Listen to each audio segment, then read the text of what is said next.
Assalamualaikum warahmatullahi wabarakatuh. Halo Bapak Ibu, apa kabar semuanya? Mudah-mudahan kita senantiasa diberikan kesehatan oleh Allah Subhanahu wa Ta'ala. Bapak Ibu, selamat bertemu kembali dengan channel Media Edukasi dan Dakwah, sebuah channel yang menyajikan tentang tips, trik, tutorial, informasi tentang pendidikan. Bapak Ibu yang hebat, pada kesempatan video kali ini saya ingin berbagi dengan Bapak Ibu sekalian, yaitu video dengan judul 6 langkah penerapan model pembelajaran kooperatif. Silakan simak dan tonton video ini, dan jika video ini bermanfaat untuk Bapak Ibu sekalian, mohon dukungannya dengan cara menekan tombol subscribe, like, share, dan komen.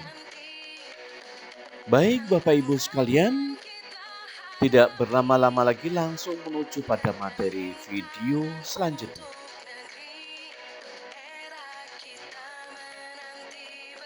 6 langkah penerapan model pembelajaran kooperatif. Bapak Ibu yang hebat, 6 langkah penerapan model pembelajaran kooperatif sangat dibutuhkan untuk membentuk karakter dan pemahaman siswa di era pasca pandemi COVID-19 seperti sekarang ini. Dapat menghasilkan lulusan yang berkualitas dan berkarakter merupakan impian suatu lembaga pendidikan, sehingga beragam cara dilakukan oleh sekolah dengan memberikan les tambahan, memberlakukan remedial, serta memberikan bimbingan belajar secara khusus. Tentunya selama 2 tahun belakangan ini kita vakum tatap muka karena di era pandemik, dan saat ini pasca pandemik atau setelah selesai pandemik, maka tentu banyak langkah-langkah yang harus kita lakukan untuk memulihkan pembelajaran yang ada di kelas dan di sekolah masing-masing yang selama 2 tahun ini kita tentunya terbelakang. Oleh sebab itu tidak ada salahnya kita harus memahami beberapa model-model pembelajaran ya. Di antaranya ada 6 langkah model pembelajaran, penerapan model pembelajaran kooperatif ini. Yang tentunya Bapak Ibu bisa memahami dari 6 langkah penerapannya ini. Dan tentu kita semua sebagai seorang guru ingin setiap tahunnya menghasilkan lulusan yang berkualitas, menghasilkan anak-anak yang baik, yang berkualitas dengan inteligensi yang tinggi, karakteristik siswa yang memadai, kemudian kualitas akhlaknya yang baik. Itu semua idaman dari seluruh para pendidik.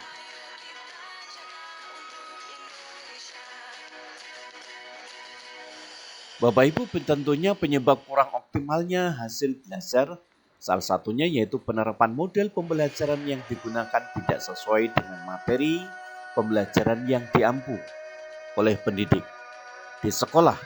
Maka dari itu pendidik perlu mencari dan menerapkan model pembelajaran yang tepat sesuai dengan mata pelajaran yang diampu.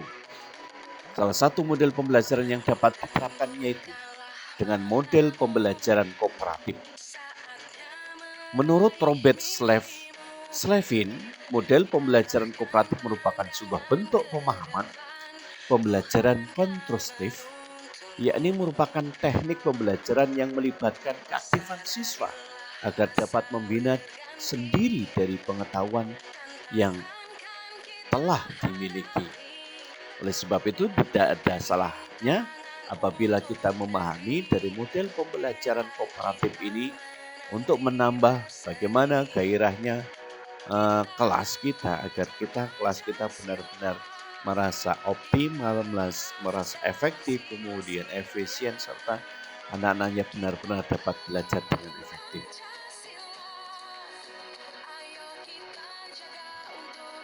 Model pembelajaran kooperatif merupakan model pembelajaran yang melibatkan kerjasama dalam suatu kelompok, sehingga secara tidak langsung siswa akan berinteraksi dengan pertukaran ide dan gagasan, sehingga akan menciptakan pembelajaran yang aktif, kreatif, inovatif, dan menyenangkan. Ini yang diharapkan ketika kita melakukan pembelajaran kooperatif ya, siswa diharapkan untuk semuanya bisa aktif ya, kemudian kreatif, inovatif, dan menyenangkan. 6 langkah penerapan model pembelajaran kooperatif secara daring maupun secara luring ini diperlukan untuk menjalin komunikasi antara siswa secara informal agar siswa dapat memahami suatu materi secara cepat dan tepat. Model pembelajaran kooperatif ini sangat menunjang kebijakan zonasi karena siswa yang cerdas tidak menyatu pada satu sekolah saja, namun akan menyebar di berbagai sekolah, sehingga akan mempermudah dalam penerapan model pembelajaran kooperatif ini. Dan dalam pembelajaran kooperatif ini, Bapak Ibu sekalian, bahwa ketika siswa-siswi yang dalam inteligensinya itu sedikit berkurang, dia akan terangkat dari siswa-siswi yang inteligensinya itu lebih tinggi ya. Karena kita memerlukan kelompok atau kerja kelompok atau berdiskusi serta memberikan gagasan, kemudian masukan atau kerjasama dari satu kelompok.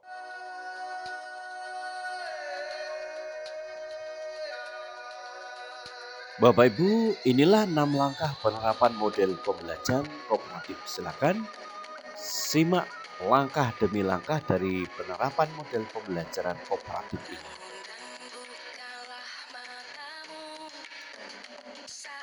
Yang pertama adalah menyampaikan tujuan pembelajaran dan memberikan motivasi kepada siswa. Bapak Ibu, langkah yang pertama yang harus dilakukan untuk penerapan model pembelajaran kooperatif ini adalah pendidik harus menyampaikan tujuan pembelajaran dari materi yang akan diajarkan, yang kemudian disusul dengan memberikan motivasi kepada siswa. Salah satu hal yang sangat penting yang harus dilakukan oleh guru adalah menyampaikan tujuan pembelajaran setiap akan melakukan pembelajaran, supaya siswa-siswi tahu arahnya akan dibawa kemana, tujuannya itu apa dalam mempelajari materi tersebut. Maka sangatlah penting Bapak Ibu menyampaikan tujuan pembelajaran yang akan disampaikan pada saat itu. Ya. Setelah menyampaikan tujuan pembelajaran dan tentunya tidak kalah pentingnya adalah memberikan motivasi kepada siswa-siswi. Motivasi ini agar siswa mengikuti dengan baik, mengikuti pembelajarannya ini dengan sungguh-sungguh ya. Tidak ada keterpaksaan, tapi betul-betul dapat mengikutinya dengan baik ya. Makanya perlu diberikan motivasi. Ini langkah yang pertama Bapak Ibu.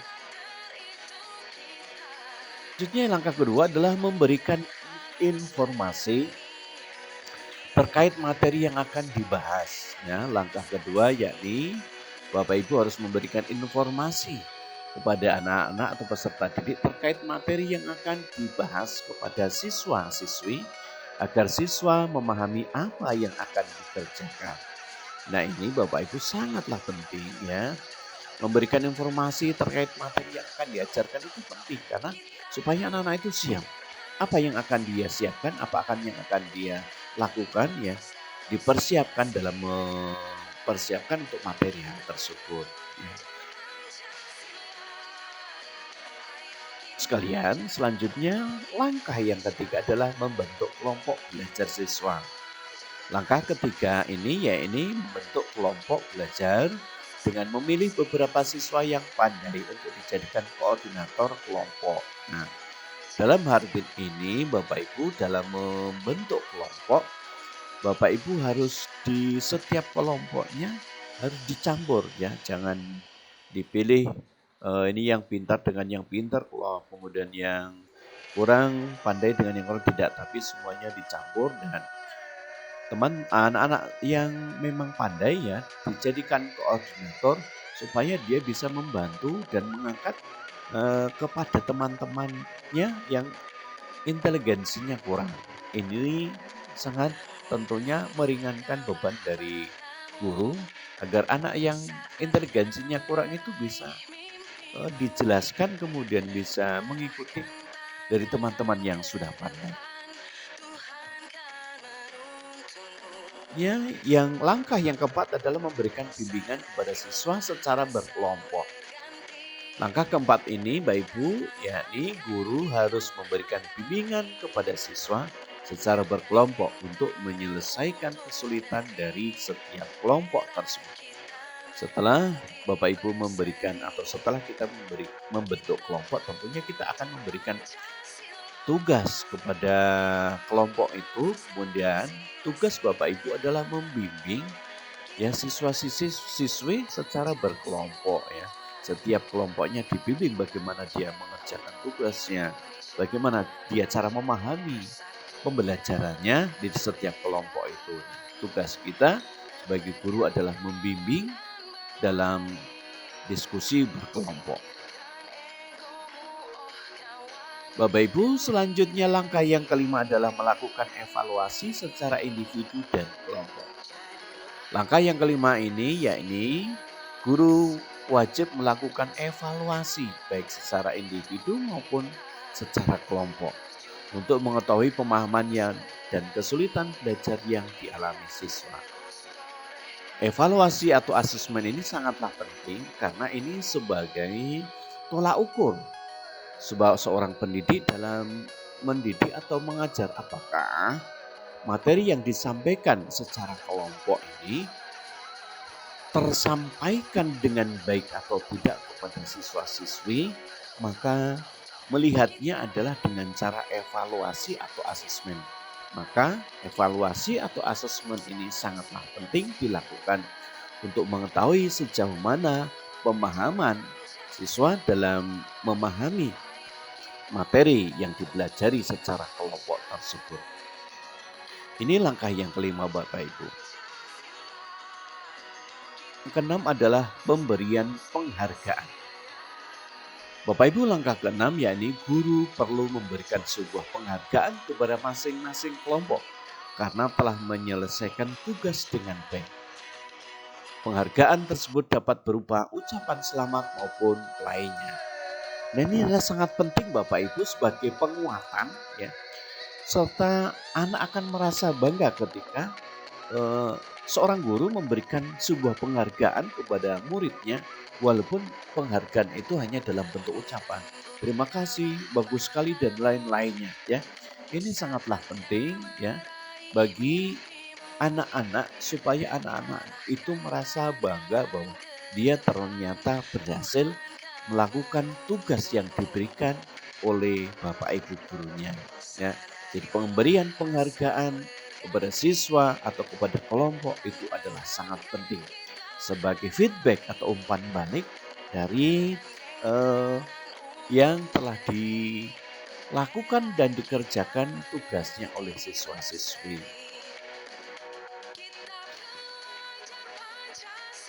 Bukan dengan membentuk kelompok kecil terdiri dari 2-3 orang, yang mana kelompok tersebut beranggotakan siswa yang berasal dari daerah yang sama untuk melakukan diskusi langsung. Ya, jadi kelompoknya kelompok kecil saja, di 2-3 orang saja ya, supaya mempermudah siswa itu lebih fokus. Kalau anggotanya sedikit berbeda, kalau anggotanya banyak, maka mungkin ada yang bermain-main dan lain sebagainya.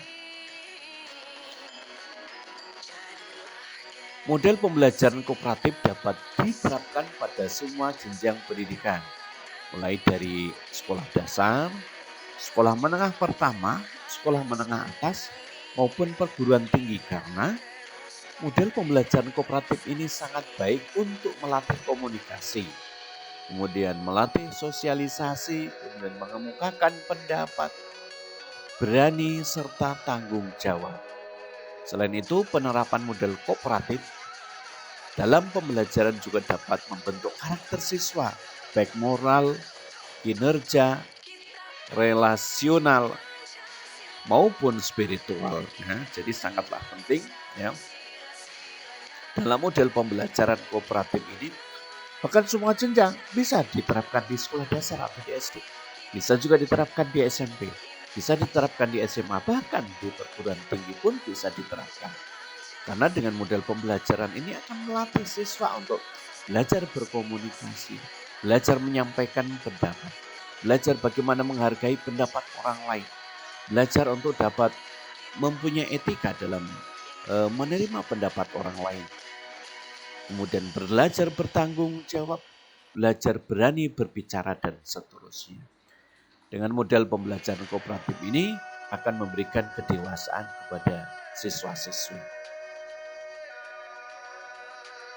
Dan pembelajaran kooperatif ini Bapak Ibu berorientasi pada pilar ketiga dari hasil pembelajaran, yakni learning to live together, yakni upaya pembiasaan untuk hidup bersama, saling menghargai, terbuka, menghormati perbedaan dan agama, suku maupun ras, menyayangi, memberi, dan menerima untuk menjalani kehidupan bermasyarakat agar tercipta kehidupan yang damai, sejahtera, aman, tentram, dan harmonis dibandingkan dengan metode pembelajaran lainnya, sehingga apabila model ini diterapkan dengan baik dan benar, maka diharapkan dapat membentuk karakter siswa yang unggul dalam prestasi, cerdas dalam emosi, sosial maupun berbagai tantangan global di era globalisasi ini.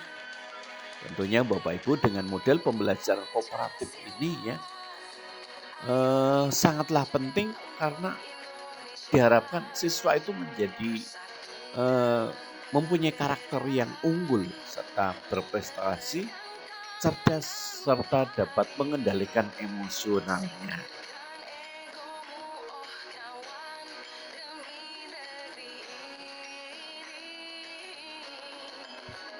Nah, Bapak Ibu sekalian, demikianlah video yang dapat saya sajikan pada kesempatan kali ini, yaitu tentang 6 langkah model pembelajaran kooperatif.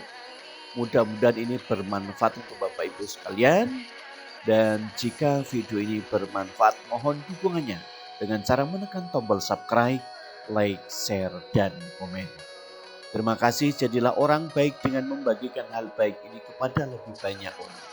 Apabila Bapak Ibu membagikan video ini kepada banyak orang, sehingga orang menggunakan video ini, maka Bapak Ibu juga akan mendapatkan pahalanya. Terima kasih, sampai bertemu kembali pada video berikutnya. Assalamualaikum warahmatullahi wabarakatuh.